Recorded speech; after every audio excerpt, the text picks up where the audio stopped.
Let's talk about a debate that refuses to die. Should you leave Africa? Should you stay? Should you relocate back? This conversation is everywhere. On X, WhatsApp, barbershops, family gatherings, TikTok live, comment sections. And if we're being honest, most of it is emotionally charged, reactionary, and deeply unserious. One group is abroad saying, don't come here. It's not what Instagram sold you. The other group is back home saying, Japa is the only plan. If abroad is so bad, why are you still there? Why don't you come back home? Why can't we swap places? And everybody's shouting, nobody's thinking strategically. So today, we're cutting through the noise. This is Elena Stranded. I'm your host, Samson. If you're new here, please follow and subscribe. And please share this episode with someone who is about to make a permanent decision with temporary thinking. Listen to the full argument and let me know in the comment section where you disagree. Now, if you're ready for the hard conversation on immigration, buckle up and let's go on the ride.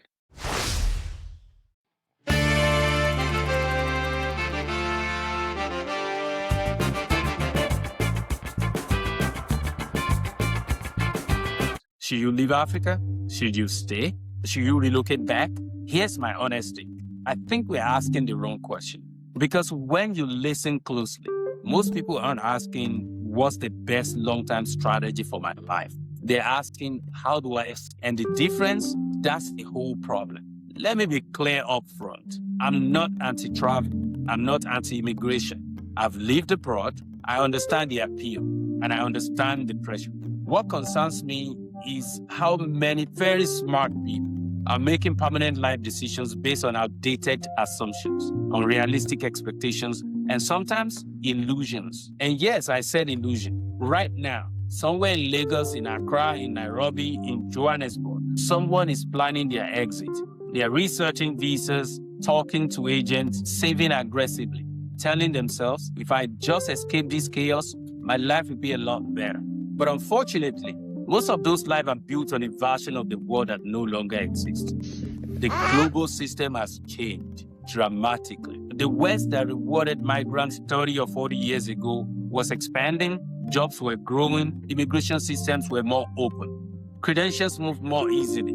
You could arrive, struggle a bit, and within a few years build something stable. That world is mostly gone. Today, immigration is tighter, labor markets are crowded, and the margin for error is very thin. At the same time, and this part is the most important, Africa is not standing still. Capital is flowing, infrastructure projects are underway, technology partnerships are forming.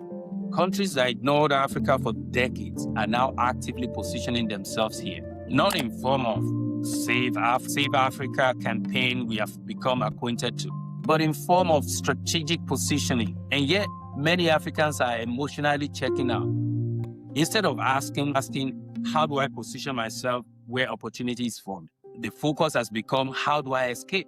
But here's where we need to be very honest with ourselves. Part of poisoning this conversation is not just fear. It is performance. Hear me out. Some people in the diaspora, knowingly or unknowingly, are projecting a version of life abroad that simply isn't real.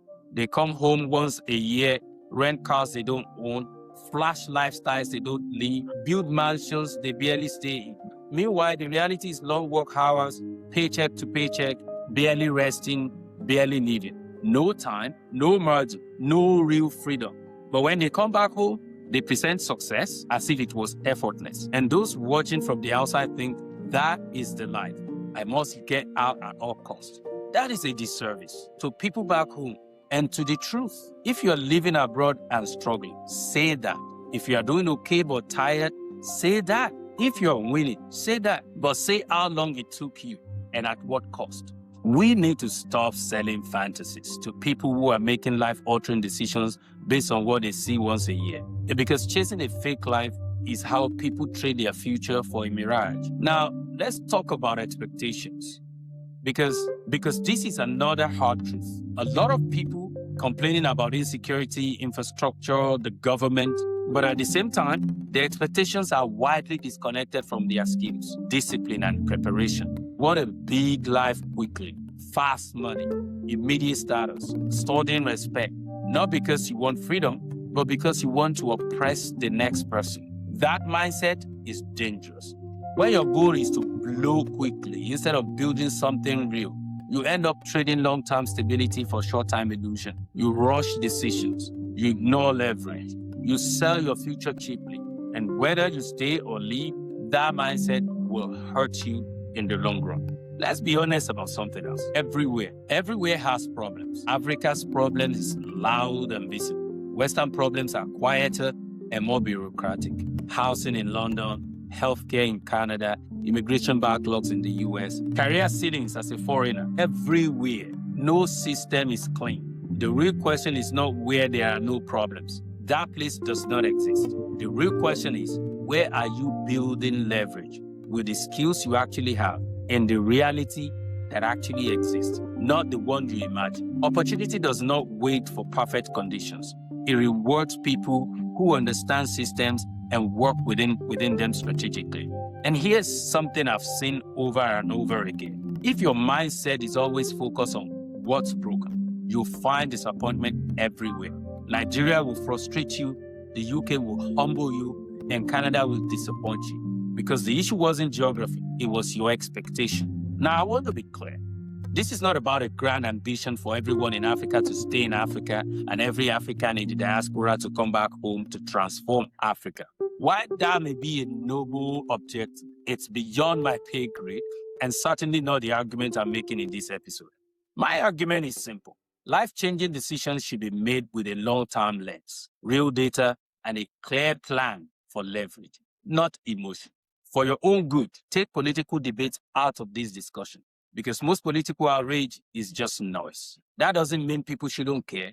It means caring alone is not enough. Now, to those in the diaspora, some of you are doing well. You plan, you sacrifice, you build skills, respect. But many others are living a life they didn't expect or prepared for. Credentials that didn't translate, prayers that stalled, holiness that crept in quietly. You left a place where you were known and arrived somewhere you have to start again, and later in life than you planned. Many people don't escape struggle when they migrate. They just trade visible struggle for invisible ones. At home, challenges are external. Abroad, they are internal. Identity, belonging, direction. Migration without leverage isn't freedom. It's just more expensive version of the same confusion. Now, let's get practical. If you're in Nigeria and have 5 million naira, and all you can think of is visa processing to pay an agent who may or may not deliver, I need you to pause now. That money is capital. And if the only thing you can imagine doing with 5 million naira is leaving the country, then location is not your biggest challenge. Resourcefulness.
Engage.